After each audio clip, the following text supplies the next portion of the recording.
Hi everybody. In today's video, we're talking about the idea and concept of karmic cycles and how they may play in with astrology. And I've always been sort of interested in astrology, but not fully, not somebody who tracks every house and every star and every exchange. But I definitely feel the presence of the moon. We know there is science behind full moons and our physical bodies and parasites. We know that there's ties to the moon and mood related stuff.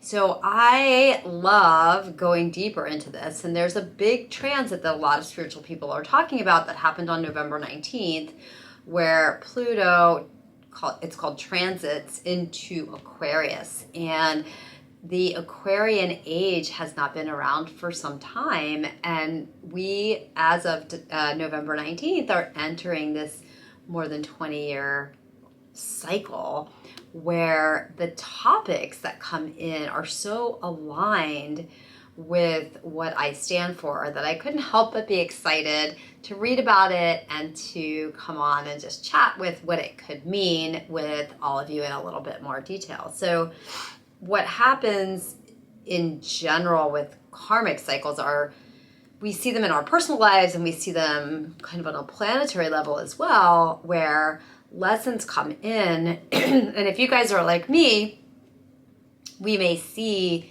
interactions with friends or family or career or just life in general where it's like, really? Haven't I learned that lesson? And then it seems like the same thing comes up. Like if you just, for example, if you are a people-pleasing accommodator like I was and you keep sacrificing self, it's almost like not only will you call in more people that need you, that you can immediately step in and serve, right? So that energy is called upon and you're immediately serving so that you don't have to work on yourself. But then you start to feel more and more disconnected from self, and you'll start to have certain issues pop up in your body, in your relationships. And to break that karmic cycle, you have to step in to the very lesson that's been presented to you, which it would be in that case, loving yourself, finding a way to care for yourself, finding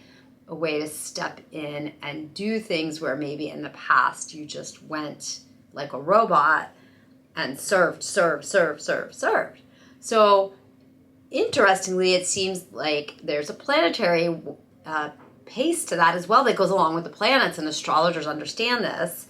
So this big karmic cycle that we've been in that's been more controlling under Capricorn now going into Aquarius means the themes are pretty powerful. So we're talking about themes of freedom, themes of sovereignty, themes of claiming, like joining together and shifting power from a controlling realm. So a controlling realm for a very long time that we've been under this old transit into more power to the people. So how exciting is this? Because many people really got unstable or nervous with the recent election. There's a lot of things going on, not just in the US, but all over the world. Instability, humanity being in fear. And remember, for power to shift back to the people, sometimes there has to be a big change up front, a change in the leaders, a change in the control and how we view our governments and our governing bodies. And we've been in this cycle where we have been willing, because it's been how we've been taught, to turn over all of our sort of control of self. Control isn't even the right word, but all of our governing of self, all of our determinants of what is right and what is wrong to outside sources. Meaning, as a kid, right, you're turning it over to your parents, then you're in school and it's a teacher, then it may be the police officer because you don't want to do something that would call them in, then it's your government or it's your boss. And so we've been living in some level of servitude for God knows how long, right? That's could be hundreds of years, even 1,000.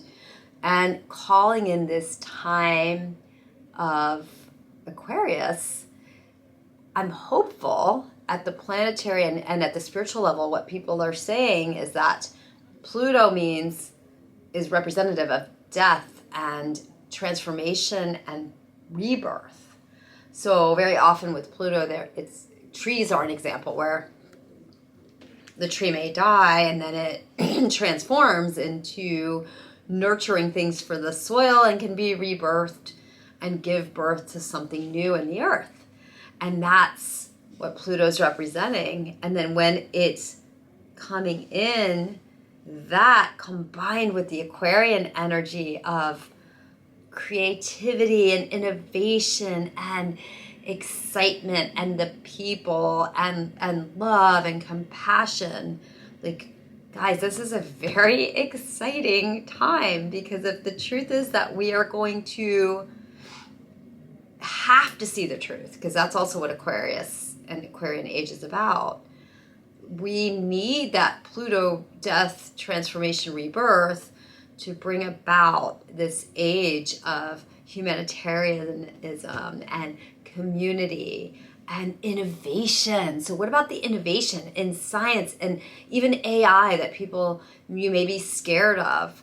Like, what if we can use this to reconnect all of us so that we are back to that community where the community can help raise the children, where the community can be involved in farming, where the community, if you need something, and there's been this time-sharing concept that I've always been a fan of because it just made sense to me, and it hasn't really taken place on a large scale that I know of yet.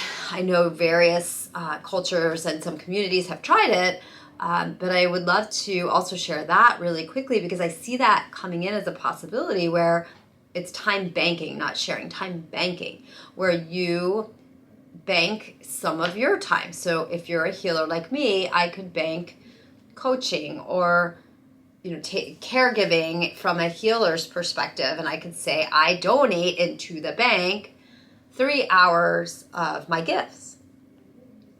Then I have a credit. Well, guess what? Maybe I need my house cleaned, or maybe I need some tax advice. So I can look in the bank, and the cleaning person has donated his or her time. The tax accountant has donated his or her time, and I can cash in on those credits and utilize that. So there's no money exchange. It's all fair. It's all even, and we can help each other as a community. So I think in this Aquarian age, that karmic cycle of servitude that has been here for too long is being released, and we're stepping into freedom and truth and science and tech and exciting compassion and connection. So my request for all of you would be, start thinking, like, what can you let go of today? What can you let go of?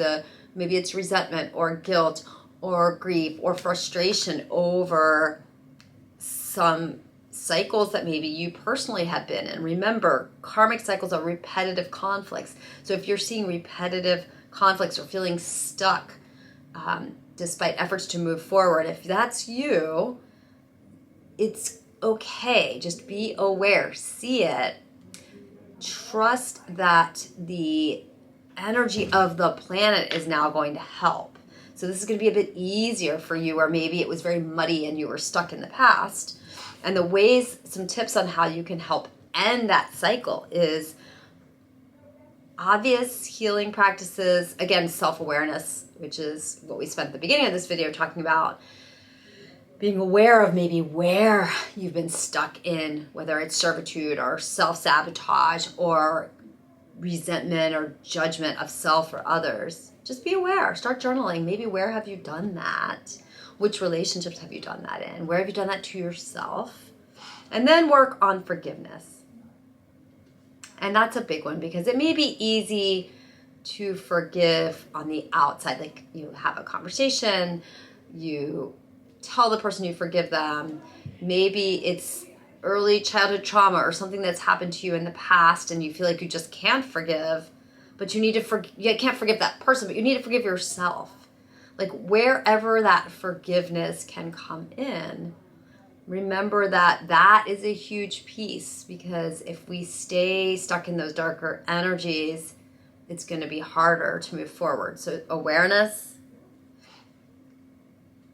get some healing practices on board, whether it's just time and space to think about these things. Like I said, journal, meditate, soak, yoga, breath work, get a healer to help you walk through it, or you can find plenty of things on YouTube and things that are free right in your home. Dance, movement can be a huge one to get out of being stuck, like just literally moving your body, especially hips, using kind of free movement in the hips. For both men and women, we get trauma stuck in that area.